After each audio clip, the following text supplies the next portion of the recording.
La vidéo que tu vas utiliser pour vendre dans le boostage et la vidéo que tu vas utiliser pour vendre dans les campagnes publicitaires, ce n'est pas la même chose. Tu n'arrives pas à vendre en publicité parce que tu n'as pas encore compris ce que je vais t'expliquer dans cette vidéo. Mais avant de commencer, like la vidéo, mets-la en favori pour ne pas l'oublier et partage-la au maximum, c'est extrêmement important. Surtout, n'oublie pas de me dire dans les commentaires depuis quel pays est-ce que tu me suis. C'est parti. Déjà, il faut savoir que le boostage, c'est une simple publicité. Le boostage, c'est le fait de mettre en avant une seule publicité qui sera vue par le maximum de personnes. Dans le boostage, on n'a pas la possibilité d'utiliser plusieurs contenus différents. C'est vrai qu'on peut faire un seul post contenant plusieurs affiches ou plusieurs vidéos qu'on va booster en même temps, mais ça sera tout de même considéré comme une seule publicité. Donc, quand tu veux faire du boostage, ce qui t'est demandé, c'est soit une vidéo, soit une affiche publicitaire que tu vas d'abord poster sur ton compte et ensuite booster cela pour que beaucoup de personnes tombent dessus. Maintenant, comme tu sais que c'est une seule vidéo ou une seule affiche, il y a une structure que tu dois respecter de telle sorte que toutes les personnes qui tombent sur ta vidéo comprennent tout de suite que tu es en train de vendre une solution qui est naturellement ton produit ou ton service. C'est pourquoi la vidéo que tu vas réaliser doit suivre une structure particulière. Dans cette structure-là, on doit retrouver d'abord une accroche qui fait 3 secondes ou encore le hook, ce qui attire l'attention des gens sur ta vidéo. Après juste le hook, tu vas attaquer ce qu'on appelle le problème. Ton produit résout forcément un problème que certaines personnes manifestent. Ce n'est pas tout le monde qui aura besoin de ton produit. Donc, dès que tu finis l'accroche, tu commences à parler du problème que résout ton produit. Après le problème, tu vas aggraver le problème. Je ne sais pas si tu comprends.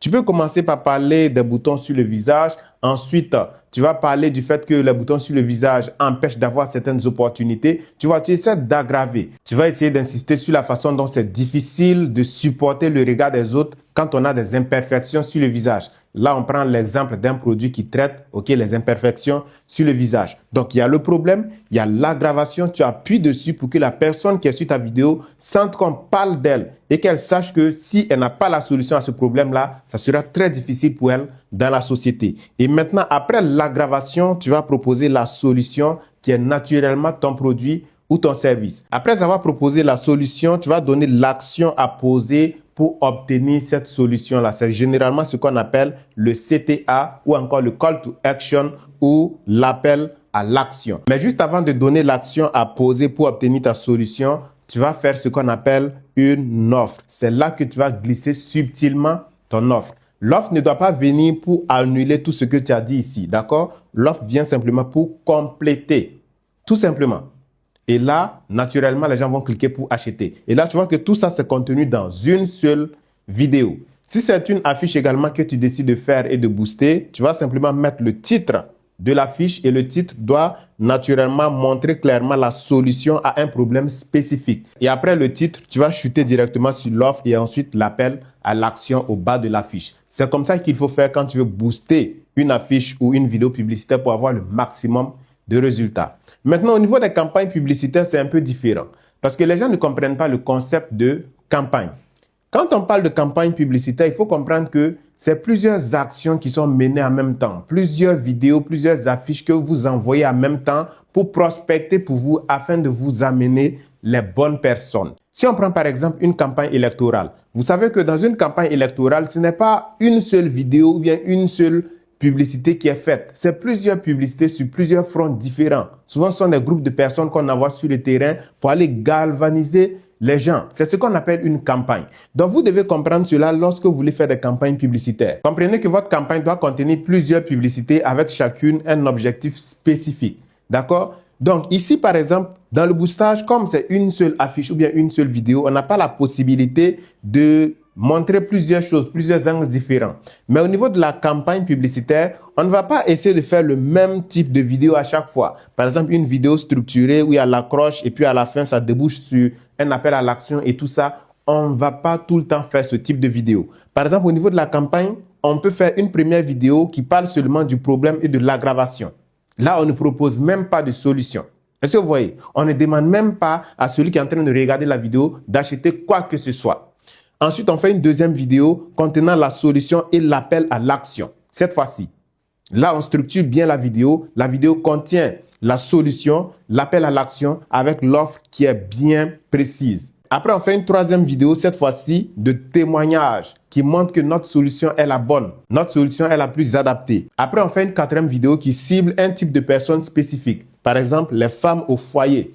Si notre produit s'adresse aux femmes au foyer, on va faire une vidéo spécifique où on va même dire si vous êtes femme au foyer ou bien si vous êtes tant, voilà. Est-ce que vous voyez? On va faire aussi une cinquième vidéo qui s'adresse aux hommes d'affaires. Si notre offre ou bien notre produit, notre solution s'adresse aux hommes d'affaires, si notre solution s'adresse aux étudiants, nous allons faire une vidéo qui s'adresse aux étudiants. Ainsi de suite, ainsi de suite. On va faire également une vidéo de retargeting ou une vidéo de reciblage qui a pour objectif principal de toucher toutes les personnes qui sont déjà tombées sur au moins une de nos vidéos ici. Est-ce que vous comprenez? Et dans cette vidéo de retargeting là, on va faire comme si on était certain que la personne qui nous regarde à travers notre vidéo était déjà tombée sur une de nos vidéos ici. Est-ce que vous voyez? Par exemple, on peut dire, si tu es déjà tombé sur cette vidéo qui parle de temps en temps et que tu n'es pas encore passé à l'action, laisse-moi te dire que ainsi de suite, ainsi de suite, ainsi de suite. Et à la fin, on donne encore une offre.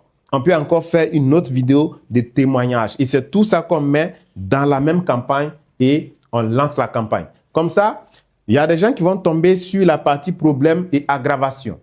Après cela, ils vont tomber sur la partie solution et action.